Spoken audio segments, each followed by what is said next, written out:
Hi, I'm Dr. Dan Ratner, and I'm here to talk with you about underrated types of players.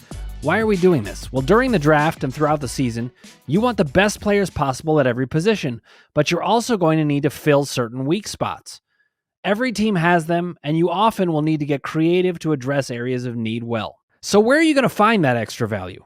Here are the types of undervalued players you can rely on to plug holes in your roster during the fantasy baseball year.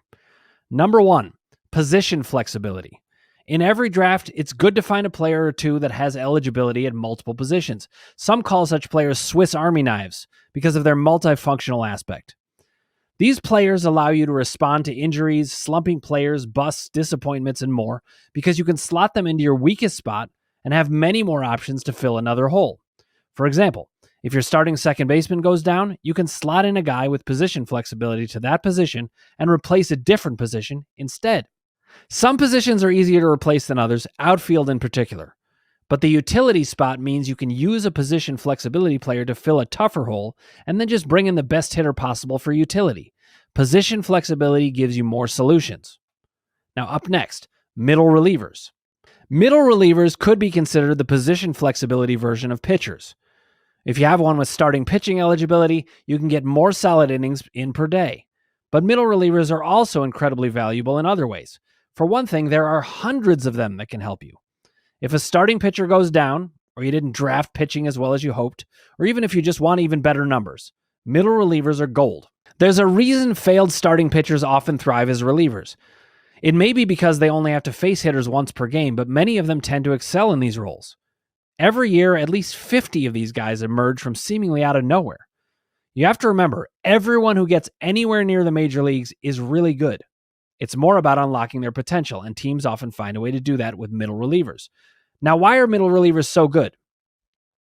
Teams won't use them unless they have a good strikeout rate to get out of jams, so you're going to get a good strikeout rate from them no matter what. But relievers always have lower numbers than starters in WHIP and ERA in general. The ones in higher leverage situations will even pick up wins in the later innings and get the occasional save. These are 5-tool pitchers available for free. Put together 2 or even 3 middle relievers, and you got the numbers of a full-blown starting pitching ace over the same amount of innings. The 2 downsides of middle relievers: 1, you have to have the roster space to carry extra guys and stay committed to it. And 2, they don't pitch a lot of innings, and if they have one bad inning, it can ruin all that gold. Choose the ones with a track record and don't be afraid to pull the plug on them if they show signs of going off the rails. Up next, platoon guys. If you're looking for deep value, look at players' split stats, how they do in specific circumstances. The most common and important splits are how hitters do against right or left-handed pitching and how players do at home or away. Platoon players are players who share a role on a major league team. They play well in certain predictable situations, which is why they play then and usually only then. The classic example is a power hitter who crushes right-handed pitching. These are the players you want to invest in, and they're cheap. The guys who crush lefties aren't worth your time because they just don't get enough at-bats. If you're struggling in a position and can't find a good replacement, find a good platoon. Even half of a good platoon can keep you away from terrible numbers that will sink your season. You also may want to look at hitters who do well at home. Colorado Rockies hitters have been a goldmine for this. Look for hitters' parks for the hitters who can help you, and, no surprise, pitchers' parks for pitchers who can give you surprise value. Pitchers who predictably do well in their home park can provide value you can get straight off the wire. Another underrated type of player, category specialists. When you're in a stretch where you need a replacement and you can't find a good one, choose the right flaw. Pay attention to the categories and see where you either need to make up ground or hold ground. If you need steals in particular, you can often find a cheap steals guy on the wire who isn't producing otherwise. Or you can find a home run guy who hits for terrible average. Over a short stretch, this won't kill you, but at least you'll be getting some help where you need it. Just don't play any such flawed players for long.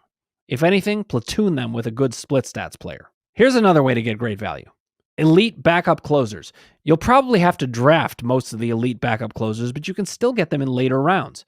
They give you the great numbers of middle relievers with the upside of being one injury or a bad pitching stretch away from becoming a dominant closer almost for free. Not only that, but undrafted, really good middle relievers can work their way into the 8th inning role all the time. So pay attention to their usage and keep an elite backup closer or two on your team. Here's another place to find value. Rookie pitchers. Why am I not saying rookie hitters? Well, rookie hitters often take longer to emerge as truly useful players, but rookie pitchers have a much higher success rate early on. Predicting this isn't perfect, of course, but I like to stash a rookie pitcher or two who has looked or is currently looking electric in the minors. Here's another way to find great value. Injured hitters. That doesn't sound very appealing at first glance, I'm sure, but here's the thing. Injured hitters, they're going to be out for several months. Nobody's got them on their radar. If you pick them up, stash them in an injured spot, and they can come back and help you out. Now, why am I saying injured hitters instead of injured pitchers? Injured pitchers have setbacks very easily, so they can't be relied upon well. They usually won't even make it back.